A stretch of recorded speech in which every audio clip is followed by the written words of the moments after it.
Se a gente chora ali naquele momento, dificilmente a gente de uma terça para uma quinta tenha saído de um pré-diagnóstico para uma cirurgia do tamanho que foi. Como o não acreditar é tão louco quanto acreditar. Quantos impossíveis a gente não vê realizar porque a gente desiste no momento do protocolo? Me entregar a Deus foi o que mais me amparou, foi quem me deu mais força, toda a caminhada do processo. Seja bem-vindo a mais um episódio do podcast Saia do Rascunho, aqui para contribuir com o seu desenvolvimento pessoal, profissional, crescimento dos seus negócios. E no episódio de hoje, o que eu preciso te contar? Tem histórias que começam com uma ideia, outras com uma dor, mas algumas nascem de uma decisão. Hoje eu recebo aqui no podcast um casal que não apenas viveu uma grande história, eles também construíram um legado a partir dela. Marcos Varandas e a nossa querida Iana estão aqui comigo hoje no podcast. Vou apresentar eles um pouquinho aqui, depois eles vão se apresentar. Marcos, que é empresário, mentor, referência na transformação de negócios. A Iana, que é a esposa, psicóloga, clínica, né? Colega, né? Sou psicóloga também, Iana de formação. Mas a jornada deles vai muito além do mercado e dos negócios. Junto com a esposa, eles viveram, né, uma das batalhas mais desafiadoras da vida, que é a batalha com a saúde e um diagnóstico que foi de forte impacto emocional de um filho na família. Essa dor virou um livro, esse livro virou um filme, esse filme ganhou o mundo no Netflix, Inexplicável, que eu acho que você aí que está nos ouvindo vai nos ouvir, vai correr para assistir esse filme depois. Que, como eu falei, está entre os mais assistidos e tenho certeza que no momento que você assistir esse filme vai fazer toda a diferença na sua vida também. Então, nesse episódio, você vai entender como eles transformaram o sofrimento, como se desenvolveram, cresceram, superaram a dor, avançaram nos negócios. Vou tentar hackear o máximo aqui de como essa família se fortaleceu com a dor, aprendeu, transformou e fez tudo o que fez com os negócios também. Então, se preparem para um episódio de arrepiar. E mais um aqui no podcast Saia do Rascunho. Hoje, com o patrocínio de Titanium Club que eu lidero, um ecossistema de negócios que tem como objetivo trabalhar a mentalidade, a autoridade, vendas de alto valor e principalmente o ecossistema dos negócios. De empresários, profissionais da saúde e aqueles que, assim como eu, estão à frente de grandes mentorias e querem escalar os seus resultados. Sejam bem-vindos, Marcos e Ana. É uma satisfação imensa recebê-los aqui no podcast. Estamos avançando mais de 160 episódios. Legal. Uma história de 3 anos aí. Poder contar a história de vocês aqui no podcast é um privilégio para mim. Então, por favor, se apresentem, contem um pouquinho sobre vocês e sobre esse filme que é inexplicável, né? A gente se emocionou, a minha menina se emocionou assistindo, a nossa família. Eu quero que vocês contem para minha audiência um pouquinho do que eles podem esperar do filme, de como tudo isso aconteceu e a gente poder trazer essa história aqui para a mesa. Fê, obrigado. Satisfação enorme estar aqui com você hoje, falando com a tua audiência. Uma alegria imensa estarmos aqui. Muito obrigada pelo convite. Eu que agradeço, satisfação. E, bom, o filme Inexplicável, ele conta a história, uma parte da nossa vida, que a gente viveu ali com o nosso filho Gabriel, na época com 8 anos de idade, e Ana estava grávida do nosso 3º filho, e tínhamos o Rafael com 5 anos na oportunidade, isso foi em 2013. E o filme retrata, a partir do momento que Gabriel ele é diagnosticado com um problema de saúde, né? Esse problema ele era um tumor cerebral, e depois disso, vários outros episódios acontecem com ele, até que ele tem uma parada cardiorrespiratória, depois ele é desenganado pelos médicos, ele fica em coma por 15 dias e no final ele acaba acordando contra todos os prognósticos, confrontando todos os diagnósticos. E aqui eu acho que a gente vai falar um pouco mais sobre coisas que aconteceram em volta, né, disso. O filme ele retrata muito o que a gente viveu naquele ambiente do hospital, mas várias outras coisas acabam acontecendo e a partir daí muitos aprendizados nós levamos, né, para nossa vida também. Foi quanto tempo com essa emoção à flor da pele, desde a notícia do diagnóstico, tudo que vocês viveram, tudo que aconteceu e esse milagre, né, no final? Como foi? Foi em torno de 2 meses, né? Tudo aconteceu em torno de 2 meses. A gente teve 2 momentos, né? Um da retirada do tumor, que foi a primeira cirurgia dele, né? E um outro momento foi que a gente saiu, né? Fizemos todos os exames pela manhã no dia, com 15 dias depois da cirurgia. Ele estava ótimo, com os exames maravilhosos. Voltamos para casa e quando à tardezinha ele começou a apresentar febre. E daí a gente retornou ao hospital, né? E daí começamos uma nova etapa, né? Onde ele pegou uma meningite bacteriana e da meningite bacteriana tivemos inúmeras intercorrências. A primeira consulta médica foi no dia 22 de outubro com a oftalmologista e a alta definitiva do hospital foi no dia 15 de dezembro. Então, quase 2 meses aí. Uhum. E eu não posso imaginar, eu já vivi algumas situações de impacto emocional com a saúde, mas o que vocês sentiram quando vocês se viram perdendo o controle, né? Não conseguindo... Porque a gente quer se colocar no lugar. Como é que foi isso? Como é que aconteceu tudo isso? O processo todo, assim, foi da noite para o dia? Foi da noite para o dia. Foi de uma terça para uma quinta. A gente descobriu que levei ele a um médico oftalmo na terça, onde foi detectado edema no fundo do olho. E na quarta, a gente foi ao neuro, onde foi feito mais novos exames, a ressonância, que realmente deu o diagnóstico que ele tinha um tumor cerebral. E na quinta a gente já está fazendo a cirurgia. Eu tenho certeza que todas as mães que estão assistindo estão pensando a mesma coisa que eu. Ele apresentou algum sintoma ou ele foi só o oftalmologista? Ele apresentou. Ele vinha em uma fase... ele era jogador, né, de futebol, então ele treinava de domingo a domingo. E aí ele estava numa época de um campeonato que ele estava participando e todos os dias ele falava da dor de cabeça. Mãe, tô com dor de cabeça. Todos os dias. Ele começou a apresentar dores de cabeça diárias. E aí quando ele passou assim uma semana dizendo todo dia que estava dor de cabeça, a gente dava a medicação a ele tomava, treinava e jogava. Mas no outro dia, mãe, tô com dor de cabeça. A Iana decidiu levar ele para o oftalmo contra a minha vontade, porque ele teria treino à noite, né, tarde e noite, e foi o horário que Iana tinha conseguido com a médica, e eu fui contra. Não vai não. Ele, por que vai levar o menino no oftalmo? Ele tá bem, dor de cabeça, o oftalmo não tem nada a ver, deve ser, vai botando remédio aí que vai passando. Mas graças a Deus, eu estava errado. Ela levou, e a gente se encontrou de noite no oftalmo, e ali, o fato de ter tido esse... Não vou dizer que era um diagnóstico ainda, né, porque ali era um pré-diagnóstico, tinha um problema, a gente não sabia exatamente qual. Ter detectado isso pode ter salvado a vida dele, porque depois que a gente descobre que ele de fato tem, a gente soube que ele poderia ter tido um AVC a qualquer momento, porque era um tumor de 4 centímetros na região do cerebelo que estava impedindo o líquido do cérebro estar percorrendo normalmente na cabeça. Isso é a origem de muitos AVCs, né? Uhum. É aquele velho ditado que diz assim, não deixe para amanhã o que você pode fazer hoje, né? Eu poderia dizer outro, o sexto sentido de uma mãe, não discuta. Nunca falha. Nunca falha. Uhum. E eu imagino que foi uma sucessão de aprendizados, de desafios, de muita resiliência, de muita evolução, transformação. O que mais marcou vocês nesse processo assim, de aprendizado e de evolução? Teve alguns, né? Acho que, assim, o primeiro que me vem à cabeça agora, assim, você perguntou, né, antes, foi de uma terça para uma quinta. Se a gente chora ali naquele momento, dificilmente a gente de uma terça para uma quinta tenha saído de um pré-diagnóstico para uma cirurgia do tamanho que foi. Então, o fato da gente ter entrado no modo resolvedor de problemas ali permitiu que a gente conseguisse, de um dia para o outro, ressonância magnética. Você sabe que é difícil você conseguir todos os exames. E imagina, eu estou falando nisso em 2013, era mais difícil ainda.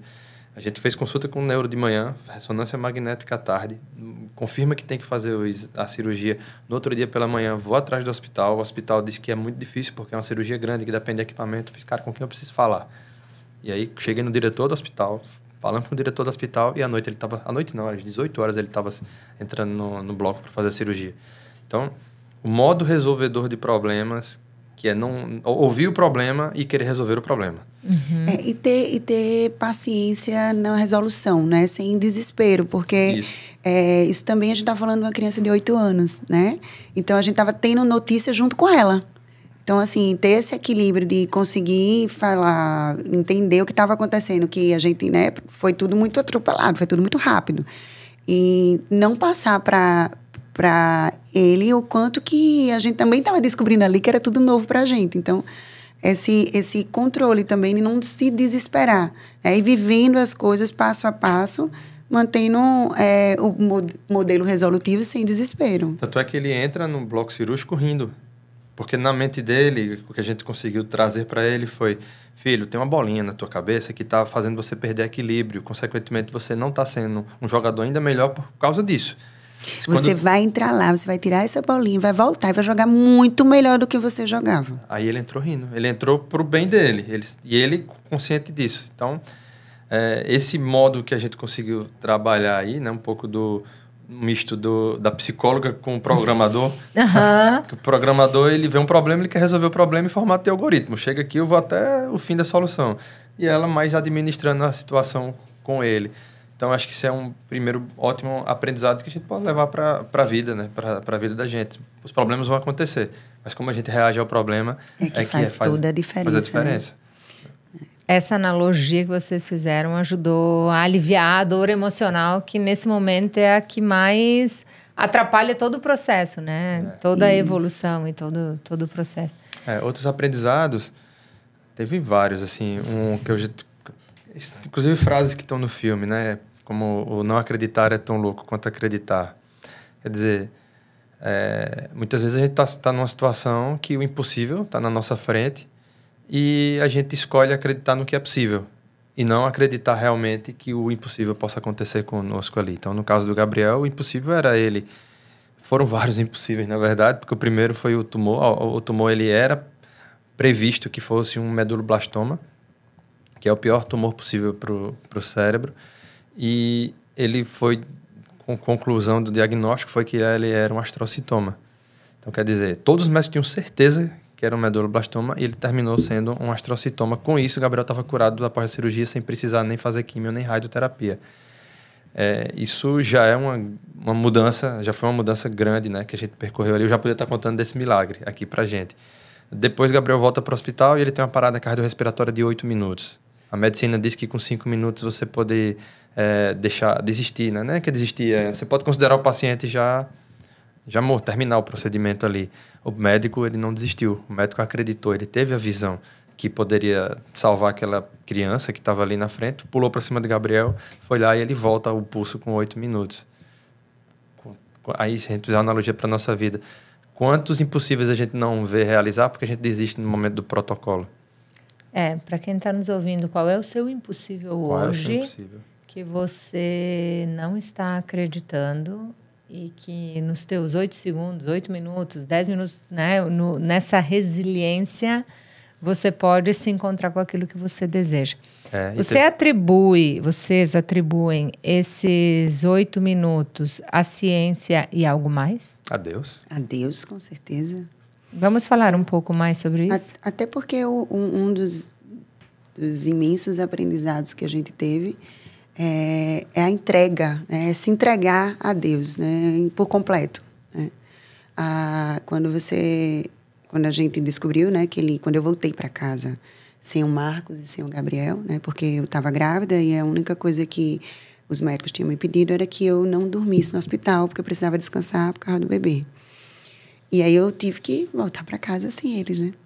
E naquele momento em que eu cheguei em casa, que me vissem eles dois, né? A minha entrega a tudo partiu dali, né? Daquela coisa de eu não voltei sem... o meu maior precioso estava ali naquele momento. Eu queria estar junto. Nós mães, né? Quando a gente sabe que quando um filho da gente está doente, a gente tem a certeza que só quem sabe cuidar desse filho é a gente, né? Uhum. E aí, assim, me doeu muito ter que sair de lá. Mas eu também estava com outro bebê, né? Que eu também precisava estar junto. E me entregar a Deus foi o que mais me amparou, né? Foi quem me deu mais força né, por toda a caminhada do processo. Mas sobre esses 8 minutos que você fala aí, quando Gabriel ele entra no bloco cirúrgico, eu e Ana vai para uma salinha e a gente fica aguardando cerca de 1 hora. E aí, quando passa essa 1 hora, o Dr. Cristian ele vem falar conosco, chorando, né, aos prantos, e ele fala: Gabriel pegou na mão de Deus e voltou. Ele tem uma missão muito grande aqui na Terra. A gente só veio descobrir essa frase, o que é que significava, alguns anos depois, quando a gente soube que, de fato, Gabriel tinha tido uma parada cardiorrespiratória e que tinha sido nessa complexidade, né? A gente não sabia ali naquele momento.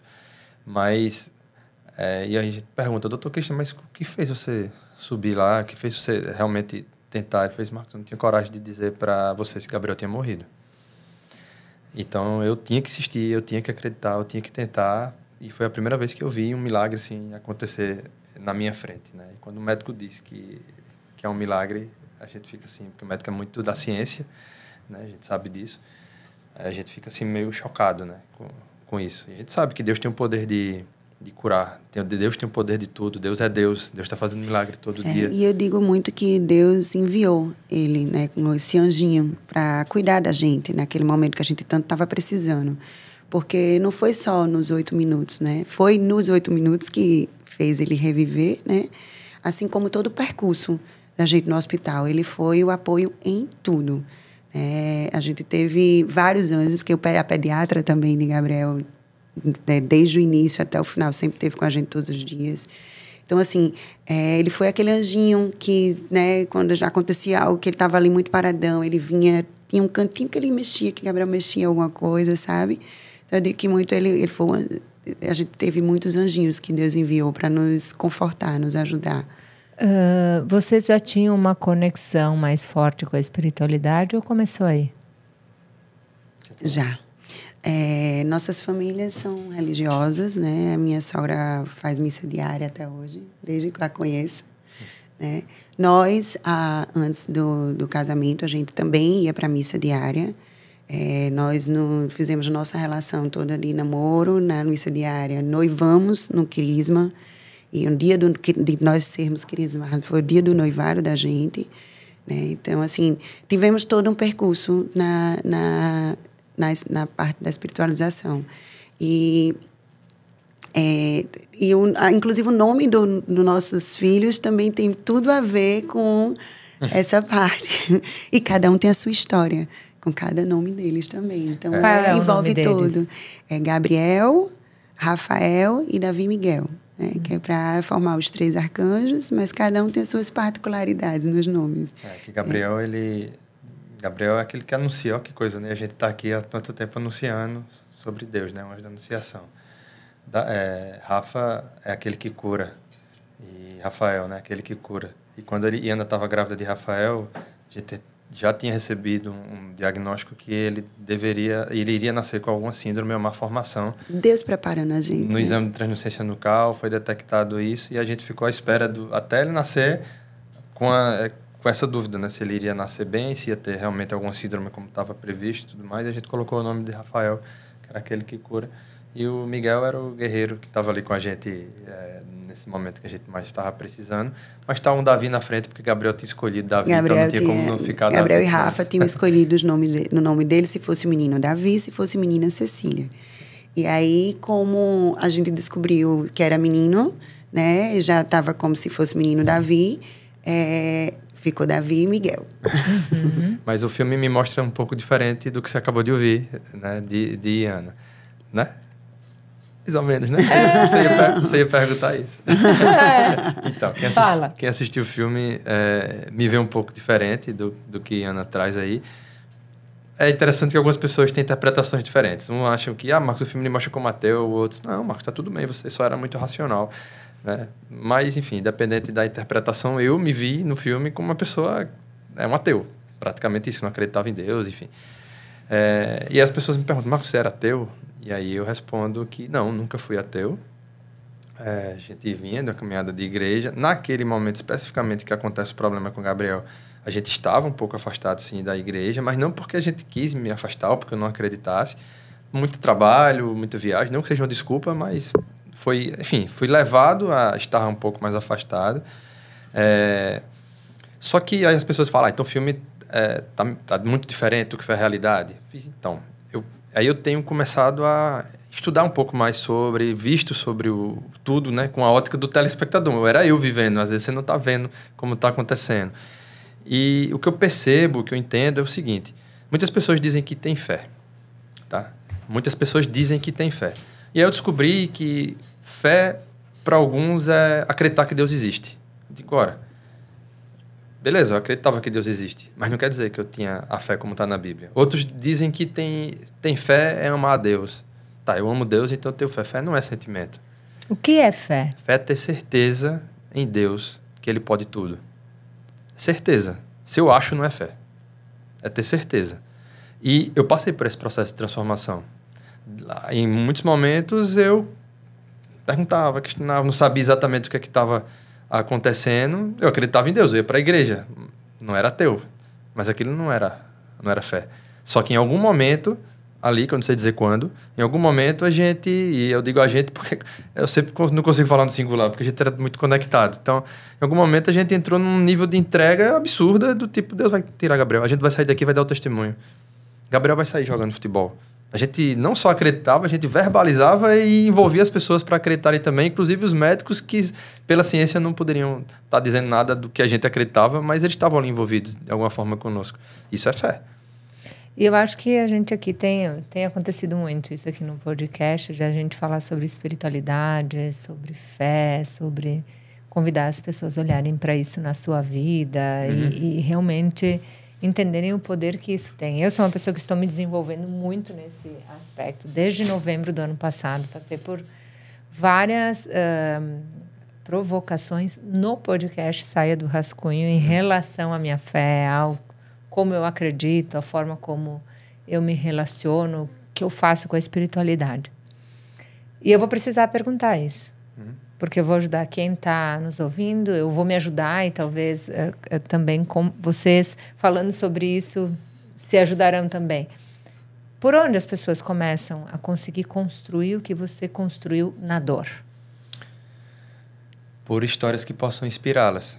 Por você ouvir, assim, a gente, quando estava no hospital, eu principalmente, eu perguntava a todo mundo, passava por mim, enfermeiro, médico, físico, todo mundo perguntava, disse, me conta um pai que tenha passado pelo que a gente está passando aqui, que eu quero conversar com ele, e um pai que o filho tenha saído bem, mas saído bem, não estou falando, saiu do hospital, não, saiu bem, saiu como entrou, e tenha passado pelo que a gente está passando aqui. Eu não encontrei nenhum. Não é que não existisse. Hoje, a gente tem recebido muitas mensagens de pessoas que viveram o que a gente viveu e que nos encontram por conta da exposição que acabou criando nossa história. Mas os milagres estão aí, eles existem, eu só não os encontrei para conversar. E enquanto a gente estava no hospital, a gente fez um pacto que a gente seria esse testemunho. E a importância de você falar, né? De testemunhar, de mostrar o poder de Deus, o agir de Deus, falar em Deus, né? Mostrar as coisas que acontecem todo dia, todo instante, né? Então, assim, quando a gente estava com o Gabriel lá na UTI, a gente dizia que a gente ia sair de lá e que íamos testemunhar. Mas a gente dizia isso quando ele estava em coma. Em coma. A gente saía, não, a gente não está achando ninguém, então a gente vai ser esse testemunho. A gente vai sair daqui e vai testemunhar em todas as igrejas. Faz 12 anos que a gente dá testemunho em igrejas e a gente já presenciou várias conversões, né, de verdade, acreditar de verdade. E assim a gente, além de testemunhar, né, a gente resolveu fazer o livro, né, com 5 anos depois, né, que foi quando é considerada a cura do câncer, para que a gente pudesse cada vez mais alcançar mais pessoas, né, porque até então a gente só alcançava até onde a voz da gente chegava. E o livro era uma coisa silenciosa que nesse cenário de hospital, né, onde a gente está há muito tempo, né, não pode fazer barulho, né, tem todo, era uma coisa que seria de bom acesso, né, para que pudesse ajudar as pessoas a acreditarem, a crer, a ter esperança que pode ser diferente, né, que por mais que tudo pareça não dar certo, pode sim dar certo, né? E aí foi assim que a gente fez o livro. O menino que queria jogar futebol. Deus faz milagres todos os dias. Desde a Bíblia conta vários milagres que Deus realizou a partir de Jesus e continua fazendo hoje. Cabe a gente perceber esses milagres. Cabe a nós enxergar esses milagres e se entregar. Porque muita gente fala assim, Marcos, você só está falando isso porque Gabriel saiu bem. Ele está bem, está com saúde, né? Hoje ele está ótimo. E aí é fácil fazer um milagre. Mas eu perdi meu filho, eu perdi minha mãe, eu perdi meu pai. Como é que eu vou acreditar nisso? Né? O milagre ele é diferente para cada pessoa. O nosso milagre, não é que a gente vai desejar diferente de estar bem. A gente vai desejar estar bem. Mas só que Deus sabe os porquês. Eu não sei os porquês. Por que Gabriel teve o problema? Eu não sei. Por que ele saiu bem? Eu também não sei. Mas ele sabe os porquês. E ele quer que essas histórias sejam contadas para que outras pessoas acreditem. Na Bíblia, várias passagens da Bíblia falam: a tua fé te curou, a tua fé te salvou. Então ele está dando o caminho já. Ele já diz lá. Não precisa inventar, procurar em outro canto. Está na Bíblia. Tua fé te salvou. E a gente tem pedido muito, né? Para você que tem um milagre que aconteceu na tua vida, que você possa falar, né? Mostrar a outras pessoas, que vai ajudar outras pessoas, né? Vamos fazer isso com o podcast Saia do Rascunho. Então, se você tem um milagre, se você tem um testemunho, se você tem algo que aconteceu com você e que mostra a importância de crer e ter fé, faça a gente ficar sabendo, não nós. Faça as pessoas ficarem sabendo. Porque você vai influenciar alguém a acreditar mais, sabe no quê? Em si, no seu poder, na sua capacidade, na sua resiliência, no seu próximo nível. Então, acho que essa conversa profunda sobre fé é para despertar quem está nos ouvindo, porque cada um sabe da sua dor. Eu não sei qual é a dor de quem está nos ouvindo. Nós estamos falando de uma dor que vocês passaram, uma dor que, como você disse, ela veio para ajudar as pessoas a acreditarem nas possibilidades, né? E a gente está aqui, eu acho que para influenciar as pessoas a olharem para as suas possibilidades, sejam elas quais forem, e o quanto buscar dentro de si essa conexão maior começa a nos trazer respostas, percepções, direções diferentes, né? E como vocês abastecem isso diariamente? Só para a gente fechar esse bloco da fé, assim, que eu acho que ele é importante. Como hoje, diariamente, a família continua fazendo esse movimento? Continua indo na igreja, na missa? Como é que é? Continuamos dando os nossos testemunhos, que desde que a gente saiu do hospital, a gente dá até hoje, já fazem 11 anos, né? Tá para completar 12, né? Vamos à missa nos domingos, fazemos parte de encontros da igreja, JC, SC, EAC, todos lá em casa, os 5, né? Os meninos também passaram pelo ECRI, que é de criança, que vai passando pelas idades, né, de desenvolvimento. E estão no EAC, né, e Gabriel já está no EJC, que já está com 20 anos, né? E nós já fazemos muita parte da parte de palestra, né, testemunhos também dos encontros em si. A gente foi coordenador de casais, a gente foi coordenador de crianças, a gente foi coordenador de adolescentes na igreja. E os nossos filhos, eles cresceram nesse ambiente, né? Então, como eu falei, a gente estava um pouco afastado da igreja lá em 2013, a gente volta, né? Esse movimento todo nos aproxima da igreja. Então, a gente frequenta algumas paróquias na nossa região, mas a gente serve sempre em uma, né? Na catedral. E lá os nossos filhos viram a gente servindo e trabalhando. Então, quando as pessoas às vezes falam que bonito, seus filhos estão na igreja, como eu faço para os meus filhos irem para a igreja? Vá primeiro. Vá primeiro. Se você não vai, seguem. Se você não vai primeiro, como é que seus filhos vão, né? Então, nós fomos coordenadores. Dá trabalho pra caramba e conciliar ser coordenador de casais, de crianças e trabalhar ao mesmo tempo. Eu lembro que quando a gente recebeu o convite para ser coordenador de casal... É mais um negócio isso, né? Não, tem então que liderar, tem que conduzir, tem que comunicar, tem que... Quando a gente recebeu o convite, Ana disse... Não, convidaram a Ana. Não, Marcos não vai conseguir não, ele viaja muito a trabalho. E quando ela veio me contar, ela fez... eu já recebi, mas eu já disse não, porque... Eu vi, como é que você diz não para Deus, minha amiga? Não tem como você dizer não para Deus. Volta lá e diz que a gente vai. Mas como que você viaja muito? Eu fiz, eu vou dar um jeito. A gente vai. E aí, a questão de sair da zona de conforto e ter as prioridades. Então... muitas pessoas dizem, não vou não, quero que meus filhos vão para a igreja, mas não consigo não, porque eu estou viajando, eu estou trabalhando. Filho. Eles viram eu fazendo isso. Eles viram a mãe fazendo. Como é que hoje eles não priorizam? Rafa está estudando para o Enem, mas ele não deixa de ir. Toda terça e quinta ele vai para a reunião dele da igreja. Gabriel coordena jovens, Rafa coordena jovens e Davi, que é o menor, também está num grupo de jovens. Que bonito. Então não é ao acaso. Poderiam eles terem seguido outro caminho, livre-arbítrio, né? A gente não tem como obrigar. Mas... se o exemplo não resolver... A palavra inspira, mas é o exemplo que movimenta, arrasta, conduz e que faz todo o processo. Bom, então, em 2013, vocês tiveram todo esse desafio, foram 2 meses intensos. O livro, ele nasce para levar esse testemunho para as pessoas, essa coragem, essa visão atrelada à fé, atrelada à superação. E quando nasce o livro? Em 2018... quando completa 5 anos da retirada do tumor e 5 anos ele sem apresentar nenhum problema, ou seja, ele estaria, pela medicina, sendo considerado curado do tumor cerebral. Então, foi um misto de homenagem, de comemoração e de missão, né? E eu digo que é muito forte essa questão da missão, porque o normal é, eu quero lançar um livro, mas vou buscar uma editora, vou querer alguém que faça isso, vou dizer porque eu tinha somente a vontade, a visão e a coragem. Nem o dinheiro eu tinha, mas eu paguei. Eu paguei o escritor, paguei a produção dos livros e não sabia nem como ia vender os livros, não estava muito preocupado com isso. Eu queria era que o livro pudesse chegar nas pessoas que precisassem.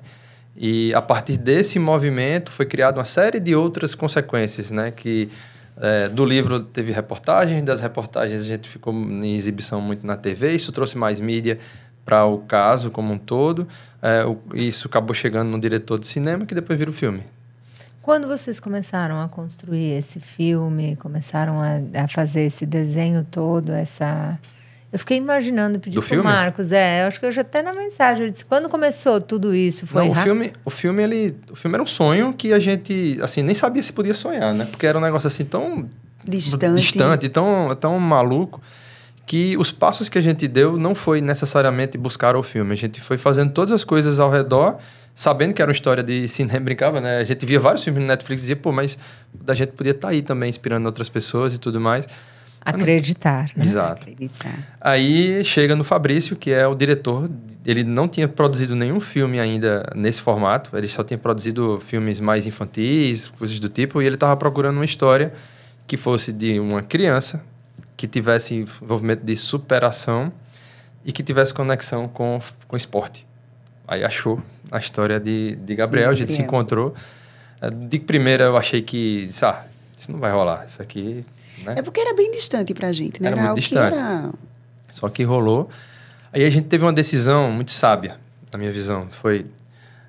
Para mim foi difícil, mas a gente decidiu não se envolver no roteiro.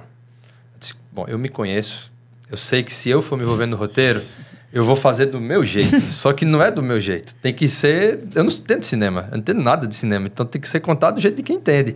E aí a decisão que a gente leva muito nos negócios também. Às vezes a gente quer fazer pelo outro o que você não sabe fazer, deixa o outro fazer. Isso é muito estratégico. Isso é uma aula, gente, de estratégia. Porque eu já me vi em várias situações querendo botar o pitaco. Não, se fosse eu, não teria sido do jeito que foi. De jeito nenhum. De jeito nenhum, não teria sido. A entrega, né? E aí eu só pedi uma coisa. Eu fiz, o Felipe, que é o escritor, eu só quero que ele aprove o roteiro, porque se ele aprovar é porque está coerente com a história, eu preciso que seja coerente com a história, que senão não vai ser história real, não faz sentido. Né? E aí, tá tudo bem, combinamos assim, e a gente só veio ver o filme junto com todo mundo na pré-estreia. Sério? Sério. Então, saber esperar, controlar a expectativa. A gente ficou maluco. E o filme demorou 1 ano para estrear, depois de pronto. Ficou pronto, a gente toda hora... Tanto que no ano passado, 2024... a gente praticamente não conseguiu viajar, porque toda hora podia ser assim, o filme vai estrear em março. Aí, então beleza, se vai ser em março, vamos ficar esperando. não, vai ser em abril. Não, vai ser em agosto. Ficou para dezembro. Então a gente esperou 1 ano de filme pronto para poder assistir o filme. O trailer a gente ainda assistiu um dia antes de todo mundo, que eles queriam gravar a nossa reação inédita e tudo mais. Mas o filme Eles botaram, a gente viu o trailer um dia antes, que foi para todo mundo. Que foi porque saiu no YouTube. Qual foi o sentimento nessa hora? O do trailer a gente teve que ver 3 vezes. A primeira vez a gente ficou olhando assim, achou estranho, fez... Caramba, peraí, é a nossa história. É muito estranho. Depois que a gente viu, na terceira vez a gente já conseguiu conectar. Porque você fica querendo assistir comparando com a realidade. Né? Com aquilo que viveu. Com o que viveu. O filme também, acho que o filme a primeira vez foi forte, porque a gente viu com o Gabriel. O Gabriel estava do meu lado. Tava eu e Ana aqui, Gabriel aqui, os outros 2, Rafa e Davi ali. E Gabriel tenso, assim, ele não piscava nem o olho o filme inteiro. E quando terminou o filme, ele caiu num choro, que eu nunca tinha visto ele chorar tanto. é a carga, né? Assim, e ele não tinha percepção da vida dele, do que era. Por mais que a gente conte, por mais que tenha no livro, você vê, é diferente. Você vê aquela cena de ressuscitar e saber que foi com você. Por mais que ele tivesse em todos os testemunhos da gente, que ele sempre participou, né? Mas é muito forte, né? O filme, Mas o visual, né? A emoção que tem por trás. A minha menina se emocionou assistindo o filme. Foi a idade Imagina, dela. 10 anos. 10 anos, a idade da vida. E o que é interessante é que eu digo assim, que Deus cuida de todos os detalhes, né? Porque o fato dele não lembrar, né? Não lembrar da dor, da vivência, do ruim, né? O filme também trouxe tudo isso para ele novamente, né? Aquela coisa da descoberta da história dele. Então, foi tudo muito impactante. Mas, pra gente, foi difícil. Assim, poxa, Marcos, é glamouroso, cinema e tal.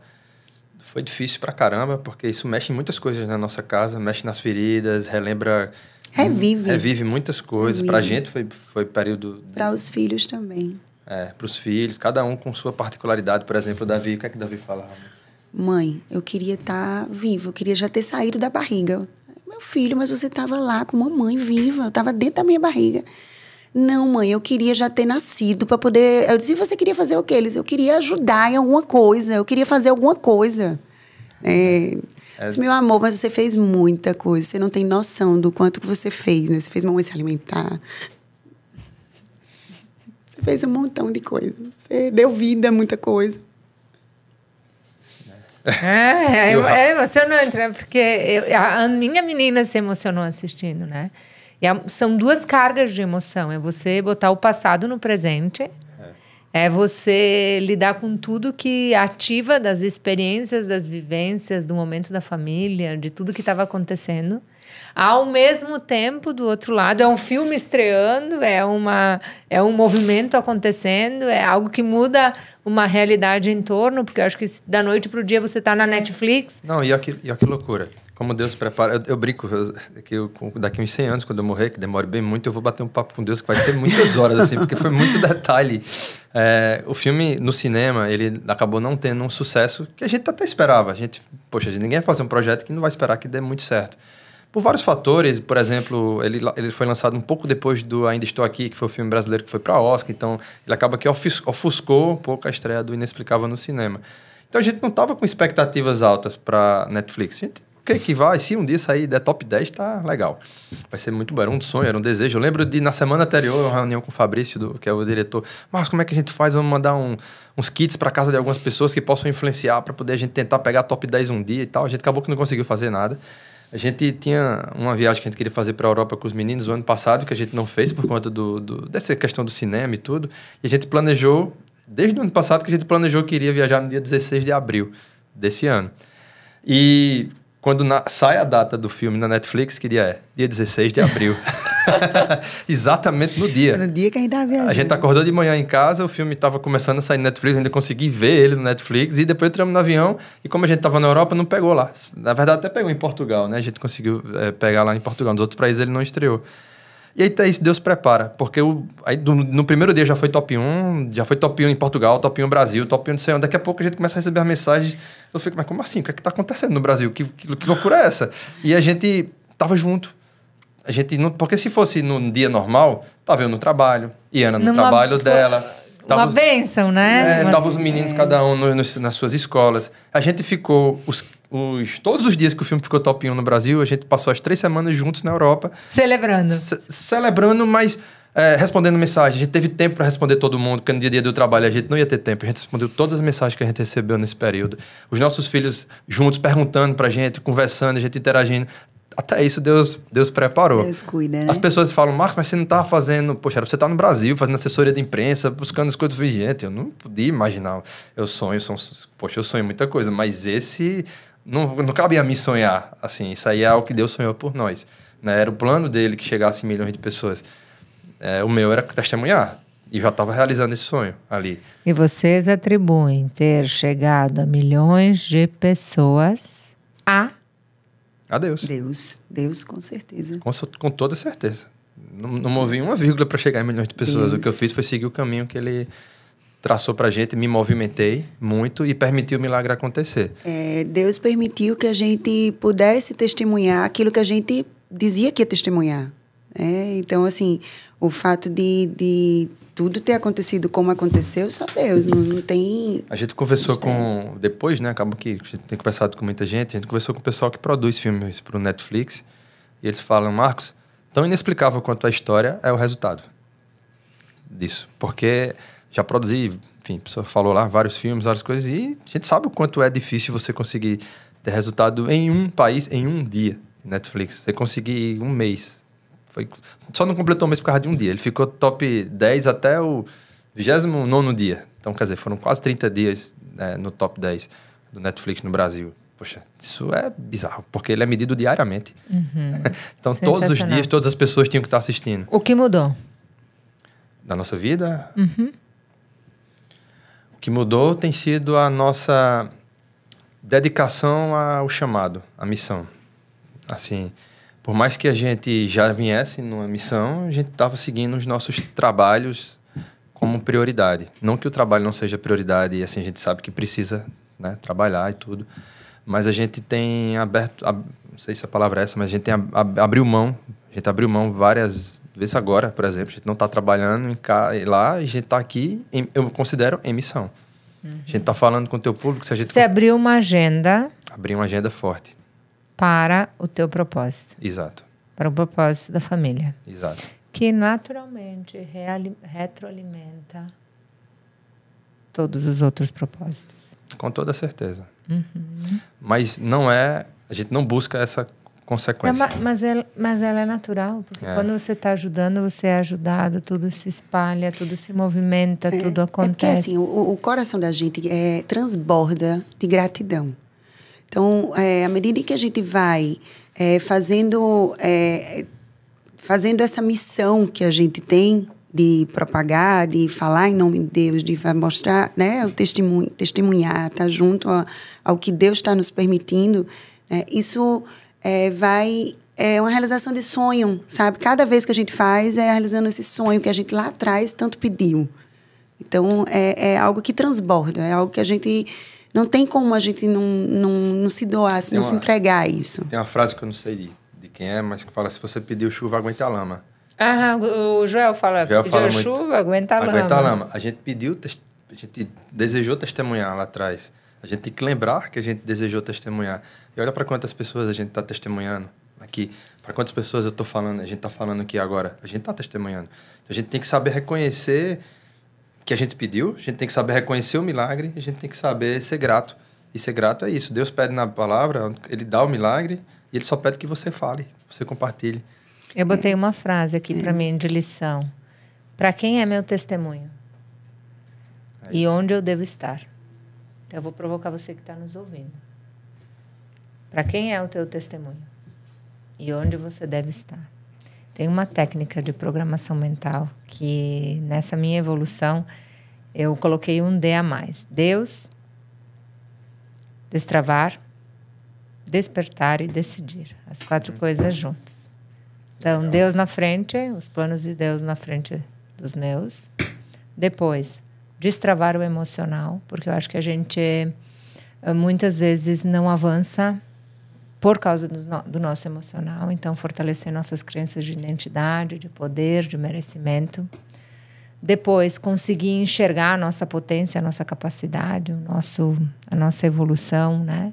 E o terceiro, os nossos resultados começam na nossa mente, né? Então, a importância da gente tomar decisões, a gente conseguir realmente enxergar, visualizar, afirmar, se apoderar das coisas que a gente quer construir para que elas aconteçam, né? Eu gosto muito disso. Os resultados começam na nossa mente. E é isso. A mentalidade tem poder, a mentalidade tem valor, a mentalidade é a base de todas as coisas. Sabe como é que Gabriel ia fazer fisioterapia? Vestido de futebol. Ele fazia de meião, chuteira e a roupa do time dele. Padrão completo. Para poder ele também acreditar que ele estava num processo de treino para poder voltar a jogar. Apesar do prognóstico ser que ele nunca mais andasse. Então, a gente acreditou e a gente fez ele acreditar e viver. Haja como ser. Haja como ser. Haja como ser. Então, a gente chamava de treino. E construirá aquilo que você deseja, né? Até hoje eu tenho dificuldade de falar sessão de fisioterapia. Eu falava treino. Vamos pro treino. Vamos pro treino, Gabriel. Vamos treinar. E assim é a nossa vida. Quando a gente tem um sonho, a gente tem um desejo, o trabalho, nosso dia a dia é o treino. É o treino para poder a gente chegar lá no objetivo que a gente quer. O treino de um jogador, depois chega o dia do jogo, vai ter vários jogos que você vai jogar que não vai à final, mas são importantes para poder você chegar lá na final. Você tem que ir vencendo cada etapa para poder depois chegar lá e conquistar o grande título. E a gente fez isso com o Gabriel, a gente foi colocando pequenas metas. A primeira meta era ele se mexer, depois a segunda meta era ele andar. E ele andar, o que é que representava ele andar?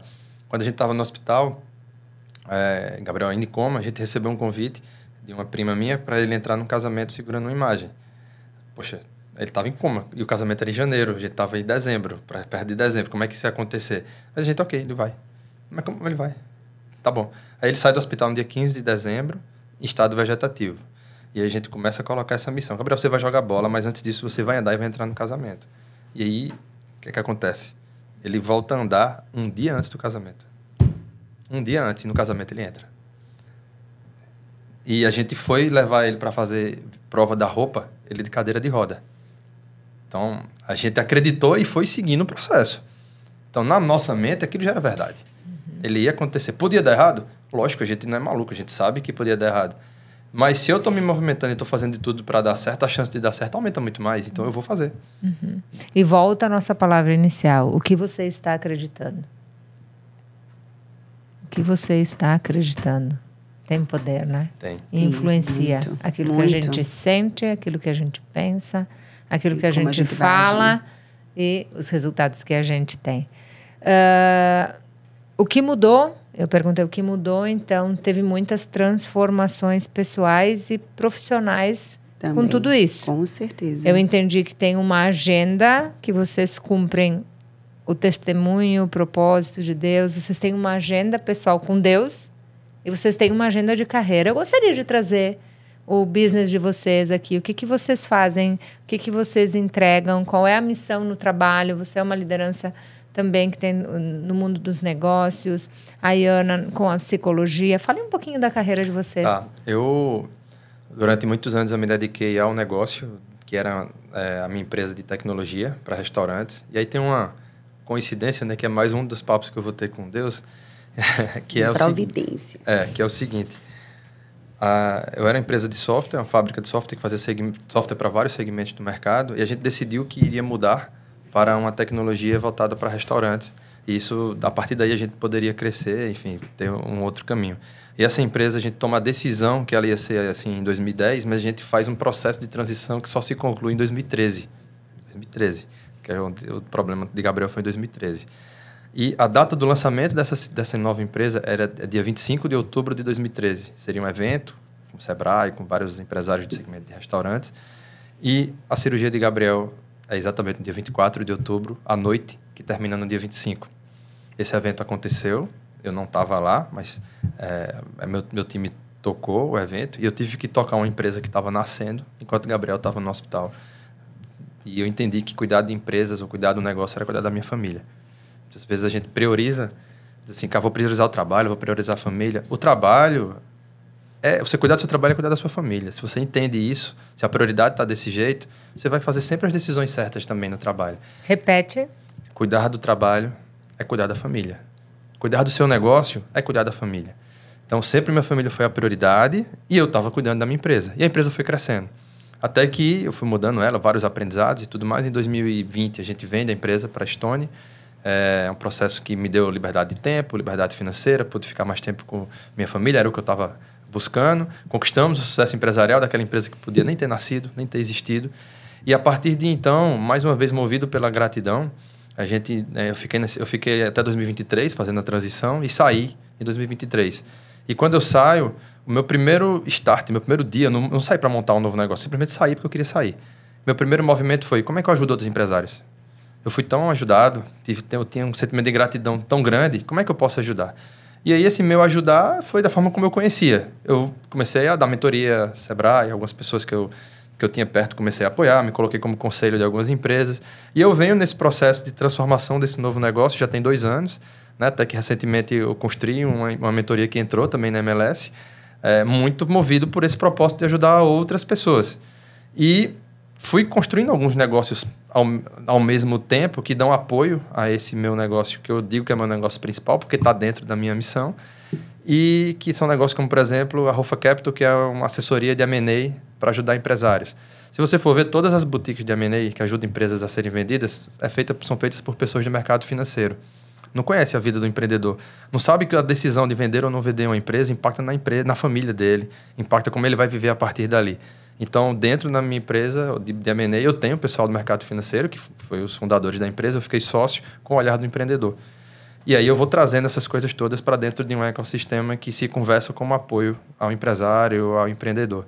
E mais recentemente, aí vou conectar aqui com a Iana, vou deixar ela falar da carreira dela, mas já vou dizer que a gente tem buscado fazer coisas juntos, do tipo, poxa, todo empresário tem família, casamento, como é que a gente conecta essas coisas a partir do aprendizado e do entendimento que ela tem como psicóloga, e aí eu vou deixar você falar sobre. E aí, assim, na área da psicologia, né, que eu já era psicóloga, dei uma pausa para trabalhar com o Marcos, e aí quando o Gabriel voltou, né, que já teve toda a recuperação, voltei novamente para a psicologia. E, assim, é extremamente importante e impactante o quanto que a nossa história, né, ajuda o outro, sabe? E essa conexão com o outro que dá genuinamente, sabe? É algo assim que eu comecei a ter mais conexão com as pessoas, né? E vice-versa, as pessoas comigo também já me procuravam sabendo um pouco da história, já entendendo, sabendo quem era Iana, né? Então, isso realmente me fez ajudar mais aquela dor que aquele meu paciente me traz, né? E me dá mais conexão diretamente com ele, né?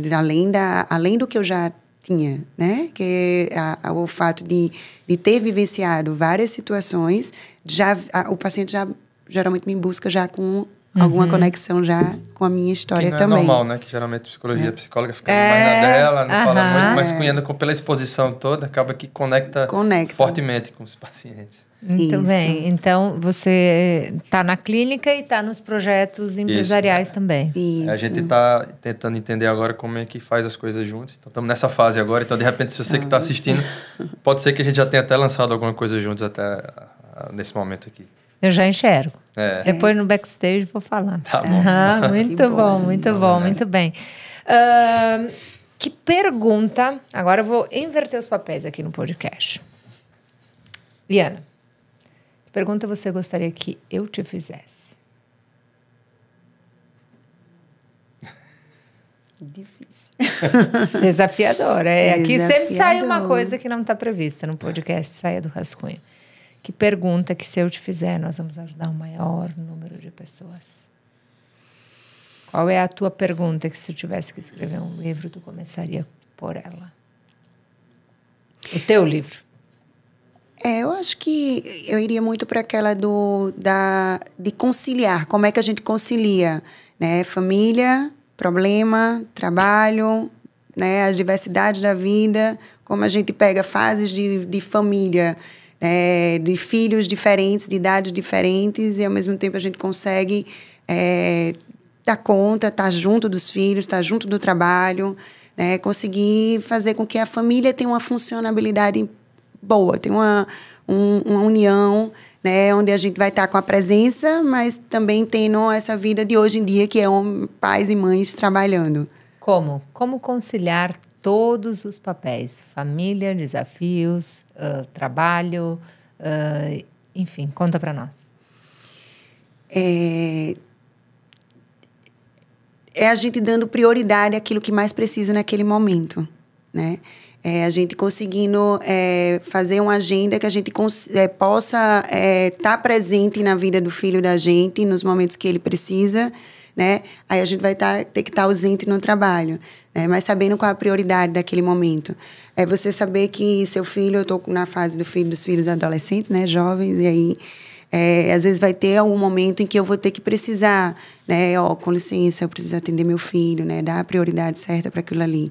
Vai ter dia que vai precisar eu não ir ao trabalho porque eu vou ter que estar junto daquela demanda do filho da gente. Então, é a gente saber essa flexibilidade, né? De fazer entender que a gente pode, sim, estar presente, né? Na medida em que a gente vai estando junto das dores dos filhos da gente, mas não deixando de ter aquela permanência diária de o que é que a gente faz muito hoje. A gente almoça, faz todas as refeições em casa, né? Então, a gente está em casa no café, almoço e janta. Então, a gente tem essa dinâmica na nossa casa. No almoço a gente só passa 20 minutos em casa. Mas é o tempo vai de em casa, almoça e sai. Almoça e sai. Né? Mas ali é aquele momento onde a gente está sabendo como foi a manhã deles, né? Perguntando o que é que tinha para tarde, qual é a programação. E daí a gente está entendendo mais sobre eles. É aquele momento que a gente, no almoço, você já olha, ó, filho, tá tudo bem, né? Tô vendo seu olharzinho, tem aquele olhar da gente, né? De ver se tá tudo bem mesmo, no olhar, no comportamento do filho, né? E isso aí tudo vai fazendo a diferença. Mesmo que a gente esteja trabalhando, a gente está sabendo o que está se acontecendo ali, né? Todo dia, no dia a dia. Muito bem. Eu tô pensando até agora, acredita? Que pergunta eu tenho que te fazer? Eu te tirei da zona confortável? Tô pensando até agora. O que você perguntaria para mim nesse momento? Nossa. Deixa eu pensar. Quero botar uma pergunta tua na mesa. Uma visão tua. Tá. O que é que... Com base em tudo que a gente tá te contando aqui, com base em tudo que a gente tem vivido ou viveu, você falou que tá redescobrindo tua espiritualidade, fé e tudo mais. Qual conclusão você chegou? Acreditar. Eu trouxe a minha Bíblia de estudos foi muito forte o podcast aqui com vocês hoje. Eu trouxe minha Bíblia de estudos, ela está na minha mochila e a minha lição de hoje era: você precisa crer. Olha aí. Então, eu acho que transcende talvez a forma como eu estou acreditando, tenho algo a aprender a mais. E está muito relacionado com o que eu defendo, que a gente... Muito daquilo que acontece ao nosso redor é a partir daquilo que a gente acredita. Eu acho que a coisa que eu mais tenho que acreditar nesse momento é no poder de tudo que eu fiz nos últimos 6 meses relacionado com a espiritualidade. Talvez eu não esteja... Por isso que eu fiz a pergunta, tá? Como? Eu não fiz uma pergunta há pouco, eu falei, como faz isso? Explica o como, ensina. Porque eu acho que isso não é uma pergunta só minha, mas é uma pergunta de todas as pessoas. E eu te respondi, se eu não responder, a gente pode explorar mais. Pode explorar um pouquinho mais. Não, assim, é que eu respondi falando sobre os testemunhos, né? Sobre o testemunho, sobre a história, sobre buscar referências. Mas na Bíblia tem a resposta também praticamente para tudo. Assim, acho que o primeiro passo é você destravar a sua mente, de você querer, como você mesmo trouxe aqui. Então, a partir do momento que você quer você encontra as respostas. Né? Isso aí, isso que eu te respondi aqui no final. No nosso caso, a gente viveu um momento que era muito diferente, né? A gente não deseja que ninguém viva algo desse tipo. A gente só tinha a opção de acreditar. Só que a gente podia decidir ainda assim não acreditar. Por isso que o não acreditar é tão louco quanto acreditar. Se no momento que a gente estava vivendo ali aquela situação onde tudo era mais fácil não acreditar, a gente decidiu acreditar. E quando você decide, as coisas começam a acontecer também ao teu lado, né? Então, isso a gente viu também, as coisas acontecendo. Eu lembro de vários momentos, mas assim, eu tô falando aqui agora, tá vindo um flash de um monte porque a Ana passava o dia com o Gabriel dentro da UTI e eu ficava fora, e às vezes eu deixava comida para ela e depois eu ia na capela lá do hospital. Então eu lembro que eu sempre ficava fazendo alguma oração lá na capela, ficava de joelho, rezando, e várias vezes eu tava na capela rezando, pedindo, e chegava uma mensagem de Ana: olha, aconteceu isso, olha, ele mexeu, tô todo arrepiado aqui, olha, ele mexeu o dedo, olha, ele... Então assim, eu poderia simplesmente ter ido e ir embora. Quer dizer que não ia acontecer? Não quer dizer que não ia acontecer, mas eu passo a acreditar que a minha fé, a minha força, a minha oração ali naquele momento, de alguma forma contribui para poder o resultado acontecer, né? Então, é um pouco sobre isso. Perfeito. E outra coisa que me fez... eu fiz um acordo comigo mesma, que até 3 dias após a gravação desse podcast, eu tenho um evento bem grande. E eu queria estar servindo algo maior de uma forma diferente. E eu fiz contato 2 vezes com um lugar que eu acredito que eu tinha que servir. E talvez não é esse lugar que tem que ser, ou porque eu não posso, né? Então, eu preciso também entender como... Eu acho que eu sirvo e que eu conecto e que eu ajudo muitas pessoas nos vários canais de comunicação que eu tenho. Que é o meu podcast, que é meu Instagram, que é meu YouTube, que é... Mas eu acho que transcende isso, entendeu? Eu preciso entender como, assim, isso que eu botei aqui agora, servir. Sempre digo que o meu podcast, ele foi o maior MBA, maior pós-doc que eu podia fazer, porque em cada episódio tem uma lição, em cada episódio tem uma coisa que transcende uma gravação de um podcast, sabe? Eu acho que aqui a gente trouxe as pessoas para acreditar, eu acho que a gente trouxe as pessoas para a espiritualidade hoje, a gente trouxe as pessoas para aquilo que elas podem fazer para ajudar com aquilo que elas já viveram, né? Eu acho que eu falo muito que a gente tem que ter uma agenda fechada para o resultado que a gente quer ter. Sim. Eu bato o tempo todo isso com os meus clientes. E essa agenda, como eu falo na técnica 4D, ela tem que ter 2 caminhos. Um é a agenda planejada por Deus e a outra é a agenda planejada pela gente. Na de Deus, a gente precisa encontrar as respostas. Quais são os canais que a gente faz isso? O podcast, para mim, é um canal, eu acho que está cada vez mais impactando, né, a vida das pessoas e servindo. Mas eu acho que eu preciso ir um pouco além. E ficou esse desafio para mim na mesa, tá? Vocês me deixaram desafiada, eu gosto de desafio. Então eu vou tomar uma decisão e isso aqui vai virar público na sexta-feira no meu evento lá na cidade de Gramado, no palco. Onde está o meu servir, e eu vou botar a minha multidão comigo, que são todas as pessoas que estão no meu clube, que está batendo quase 100 pessoas aí nesse momento. Que então, assim seja. Amém. Você falou sobre os planos de Deus. Tem uma frase de Santo Agostinho que eu gosto muito, não sei se você conhece, que é: ore e reze como se tudo dependesse de Deus, mas faça como se tudo dependesse de você. Então, a gente vai sempre considerar que Deus está guiando, Deus está levando, mas a gente vai fazer a nossa parte como se tudo dependesse da gente. Amém. Isso é assim que a gente vive. Gente, que incrível. A gente está aqui batendo um papo como se a gente estivesse lá na sala, né? Já que já passou mais de uma hora que a gente está juntos. Que especial. Isso para mim é maravilhoso. Eu quero convidar você aí na sala da tua casa, ligar no Netflix, procurar. Como? Inexplicável. Inexplicável. E assim você vê, né? A gente já tem 2 meses que o filme estreou. Essa semana, ontem, eu fui buscar novamente lá nos indicadores e ele já está em top 10 de novo em vários países. Então, assim, está continuando. Se fez sentido para você o que nós falamos aqui, faça a gente ficar sabendo. 2. Assistiu o filme? Vai ao encontro dessa família e conta para eles qual foi o teu maior aprendizado. 3, eu vou deixar a minha técnica 4D também aqui na descrição desse episódio para você repensar aí o que você pode evoluir na tua mentalidade, na tua conexão com Deus, na tua evolução, na tua transformação. Muito obrigada pelo tempo de vocês, pela oportunidade dessa troca, de aprender. Eu sempre digo que a gente aprende no amor e a gente aprende na dor. E aqui a gente teve um aprendizado no amor, com a dor do outro, né? Ressignificada e espalhada, né? Aí para transbordar amor, gratidão. Você falou uma coisa forte, transbordar gratidão. Acho que ali eu também deveria transbordar mais minha gratidão, né? Você pensa também que está nos ouvindo.